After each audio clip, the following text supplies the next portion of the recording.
Anda kembali menyaksikan Dialog Ayus Jabar kali ini dan langsung saya ingin tanyakan terlebih dahulu ke Pak Yudi terlebih dahulu kembali. Pak Yudi, tadi yang ingin saya tanyakan terkait dengan ada karakteristik wilayahkah yang menjadi fokus begitu ya untuk pengawasan dan penindakan terkait peredaran dari rokok ilegal ini?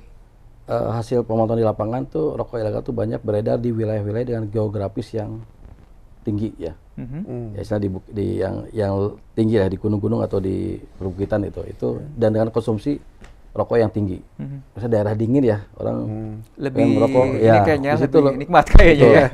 Dan tipologi dari penduduk setempat ya. Dan juga banyak beredar di wilayah sekitaran pabrik. Ya, di situ banyak buruh pabrik yang menjadi pasarnya rokok ilegal. Ya, kemudian juga di pemukiman padat. Ya, mohon maaf karena yang kami pantau, yang kami analisa di lapangan itu rokok ilegal itu banyak dikonsumsi oleh kalangan menengah ke bawah. Karena sifatnya yang rokok itu yang harganya murah, itu kan terjangkau dibandingkan mungkin yang rokok yang legal ya lebih mahal. Jadi kelas menengah ke bawah itu banyak mengkonsumsi rokok ilegal. Pak Dodi, dengan karakteristik ini kayak masuk KBB masuk ya, geografis dataran tinggi begitu ya, terus padat penduduk begitu ya. Nah itu ada tantangan tersendiri juga nggak untuk membantu tadi mengedukasi dan segala macam kegiatannya? Kalau tantangan mungkin ada saja ya. Mungkin teman-teman dari Bea Cukai juga sudah khususnya untuk pengawasan dan penegakan hukumnya mungkin ya itu dengan Satpol PP, dan kebetulan di dalam kabupaten itu kan ada strata pemerintahan juga dari mulai kabupaten, kecamatan, dan desa. Tadi Pak Yudi sudah menyebutkan bahwasanya desa itu sebagai front line-nya kita lah gitu, front line-nya kabupaten. Dan dengan adanya desa itu juga sosialisasi kepada teman-teman aparat desa itu sendiri dan kerjasamanya juga. Tadi juga ada intelijen segala Pak ya. Nah itu, dan kita juga kebetulan di Satpol PP ada PPNS Pak, ada namanya PPNS itu penyidik pegawai negeri sipil. Nah itu mereka yang tugasnya seperti itu gitu. Ya mungkin dengan adanya koordinasi dari tahapan strata pemerintahan sampai dengan yang paling bawah itu bisa lebih mudah lagi untuk melakukan pengawasan, penindakan, dan edukasi serta sosialisasinya mungkin gitu. Oke, jadi mungkin salah satu bentuk kerjasamanya dari pemerintah Kabupaten Bandung Barat, mungkin dari hal pengawasan, penindakan tadi ada petugas Satpol PP dan juga ada tim-tim lainnya begitu ya, yang bisa membantu dari Bea Cukai Bandung ini. Nah, Pak Yudi, ini kan artinya ketika peredaran rokok ilegal itu kita sebut marak lah ya sekarang begitu ya, apalagi pangsa pasarnya tadi juga dikatakan kalangan menengah ke bawah karena harganya murah dan mungkin meskipun cara mendapatkannya susah-susah gampang karena tadi ya hanya orang tertentu yang bisa mengakses gitu kan. Nah, menurut Pak Yudi ini apa sih Pak faktor penyebabnya kok produksi rokok ilegal ini semakin marak begitu ya? Ya itu efek dari kenaikan tarif cukai yang setiap tahun kita naikkan. Ya. Kenaikan. Otomatis tarif cukai naik, harga rokok menjadi lebih mahal. Melambung ya. Daya beli masyarakat mungkin ya itu tadi menengah ke bawah. Wah ini biasa saya beli 2 bungkus rokok karena naik harga rokoknya menjadi 1 bungkus rokok saja. Kurang nih. Akhirnya lari ke yang rokok ilegal. Ya tadi kita harus edukasi mereka biar bahayanya itu lebih istilahnya lebih berbahaya lah itu rokok ilegal itu dari sisi kesehatan pun tidak dianjurkan ya. Apalagi rokok legal aja kan sudah tidak sehat, tapi rokok ilegal. Nah, itu yang istilahnya di masyarakat kita perlu edukasi terus-menerus itu. Jadi ke personal masyarakatnya juga tadi ya untuk kesehatan dan untuk negaranya juga pasti merugikan negara ya Pak ya? Betul, merugikan kita semua. Ya masyarakat juga dirugikan. Loss potensi. Ya, ada yang ditambahkan ya, Pak? Mungkin kalau dari sisi ini ya kita nyambung sedikit lah gitu kan. Tadi cukai rokok ini memang diambil untuk dipungut dari barang yang punya karakteristik tertentu ya Pak ya, yang berpengaruh terhadap kesehatan. Itu kenapa naik terus gitu kan? Itu sama juga kami di daerah itu mengelola berbagai jenis penerimaan daerah juga. Itu diatur di Undang-Undang 28 2009 tentang pajak daerah dan retribusi daerah. Kemudian yang terbaru tadi sama Undang-Undang 1 tahun 2022 tentang hubungan keuangan antara pemerintah daerah dan pusat.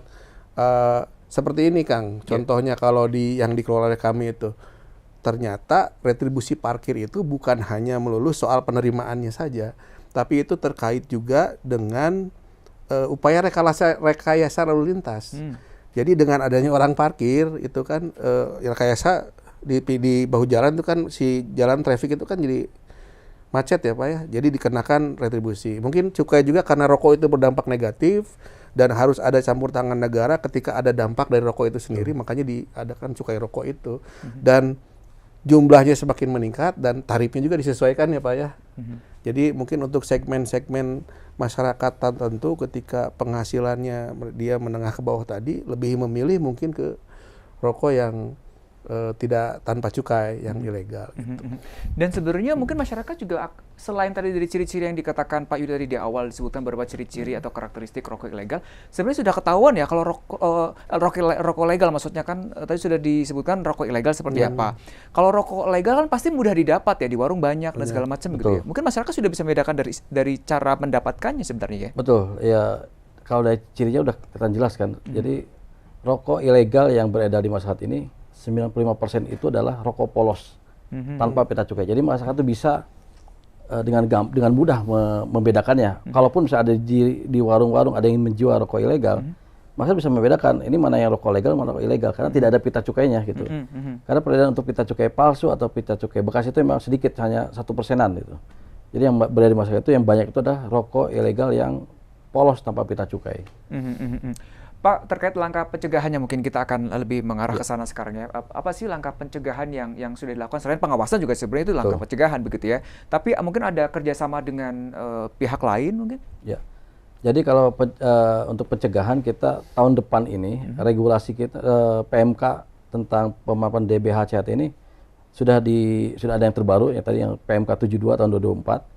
Di situ sudah diatur untuk penegakan hukum yang 10% itu diperbanyak operasi pasar, diperbanyak operasi bersama. Jadi pemerintah Bea Cukai dan pemerintah daerah bekerja sama kolaborasi sudah ditetapkan operasi bersama itu minimal 12 kali dalam 1 tahun minimal. Ya. Dan untuk sosialisasi maksimal 40%. Jadi sekarang sosialisasi itu sudah dipatok 40%, sisanya untuk operasi di lapangan. Nah, itu tujuan kita mencegah peredaran rokok ilegal. Tahun ini sampai Oktober secara nasional kita itu sudah menindak 400-an juta batang rokok ilegal dengan kerugian negara sekitar 700 miliaran. Ya. Sedangkan untuk Bandung Raya sendiri kita sudah menindak sekitar 9,6 juta batang di tahun ini dan tahun kemarin kita 12 juta batang. Kerugian negara sekitar 6,3 miliar dan tadi sudah kita selamatkan 2,3 miliar.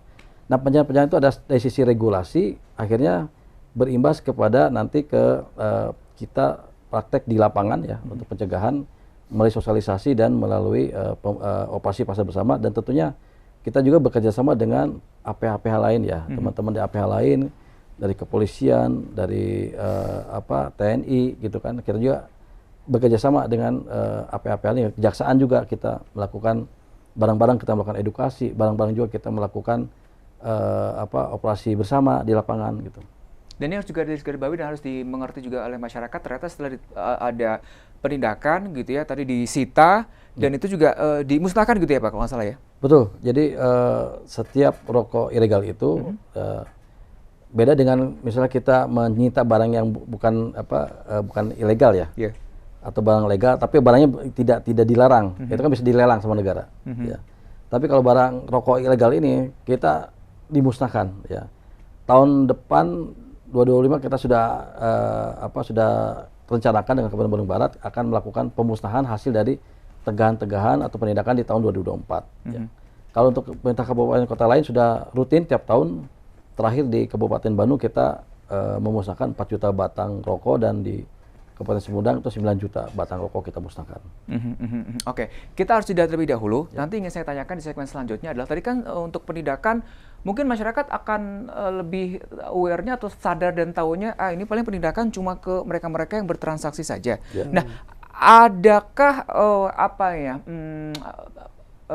kebijakan atau kewenangan begitu ya, kewenangan mungkin dari Pak Yudi dan timnya untuk sampai ke produsen mungkin ya, bahasa kasarnya gitu ya, ke produsennya. Kita akan bahas nanti, termasuk juga Pak Dodi akan menambahkan. Kami kembali seusai jeda.